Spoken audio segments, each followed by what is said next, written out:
Hello बच्चों, let's see this question. Differentiate between viable and non viable pollutant. Viable और non viable pollutants के बीच आपको differentiate करना है. चलिए इस क्वेश्चन को सॉल्व करते हैं और सबसे पहले ये देखते हैं कि इस क्वेश्चन के लिए हमें कौन से की कॉन्सेप्ट की ज़रूरत है. अब देखिए, वायबल और नॉन वायबल पॉल्यूटेंट जो होते हैं ना, वो बेसिकली पार्टिकुलेट पॉल्यूटेंट के टाइप्स होते हैं.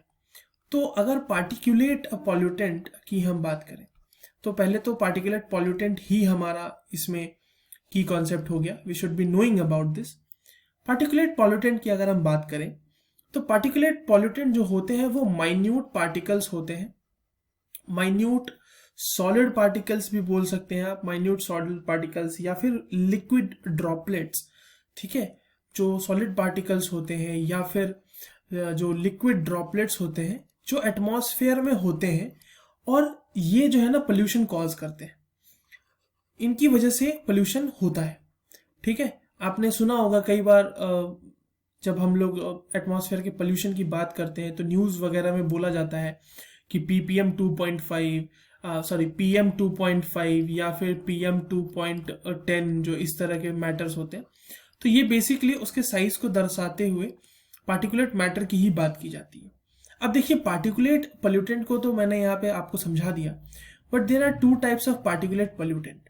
उन पे थोड़ा सा डिस्कशन करते हैं, जिसमें कि पहला पोल्यूटेंट जो है हमारा एक वायबल पोल्यूटेंट. अब देखिए, वायबल पोल्यूटेंट का क्या मतलब है. वायबल पोल्यूटेंट का मतलब बेसिक बहुत ही सिंपल है कि ये जो है ना माइक्रो ऑर्गेनिजम्स है. ठीक है, ये माइक्रो ऑर्गेनिजम्स है या फिर ये छोटे छोटे और माइन्यूट, बहुत ही छोटे माइन्यूट लिविंग ऑर्गेनिजम्स है. ठीक है, तो ये जो है अगर ये पॉल्यूटेंट की तरह काम कर रहे हैं then they are called as viable pollutant. ठीक है, एग्जाम्पल के तौर पे अगर हम बात करें तो एग्जाम्पल वायबल पॉल्यूटेंट का क्या आएगा, जैसे you can say bacteria is an example, fungi is an example. ठीक है, moulds are also example of viable pollutant. Now coming to non viable pollutant, कि आखिर नॉन वायबल पॉल्यूटेंट है क्या. तो नॉन वायबल पॉल्यूटेंट वैसा पॉल्यूटेंट जिसके अंदर कोई भी लिविंग ऑर्गेनिज्म नहीं हो.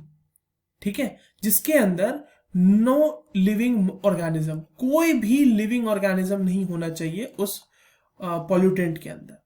ठीक है, अब जैसे कि इसके एग्जांपल्स क्या क्या हो जाएंगे, तो इसका एग्जांपल हो जाएगा डस्ट. ठीक है बच्चों, इसमें तो कोई लिविंग ऑर्गेनिज्म नहीं होता डस्ट में. स्मोक, स्मोक में कोई लिविंग ऑर्गेनिज्म नहीं होता as far as we know. Mist is an example of this non viable pollutant. अब नॉन वायबल, जैसे कि आप इसमें मिस्ट के केस में आप देख सकते हो कि this mist can be of sulphuric acid. ठीक है, ये हमारा सल्फ्यूरिक एसिड का भी हो सकता है. अगर कोई हर्बिसाइड या पेस्टिसाइड जैसे कि डीडीटी का हो सकता है, जैसे कि ये और भी किसी तरह के इंसेक्टिसाइड का या पेस्टिसाइड का हो सकता है. ठीक है, तो these are called as non viable pollutant, जिसके अंदर कोई भी लिविंग ऑर्गेनिज्म नहीं हो, but they can act as a potential carrier for pollutants, जिसके आसपास उनके ऊपर जो है चिपक के पॉल्यूटेंट्स जो है वो इधर उधर ट्रांसपोर्ट हो सकते हैं. So those are called as non viable pollutant. I hope you understood this well. All the very best.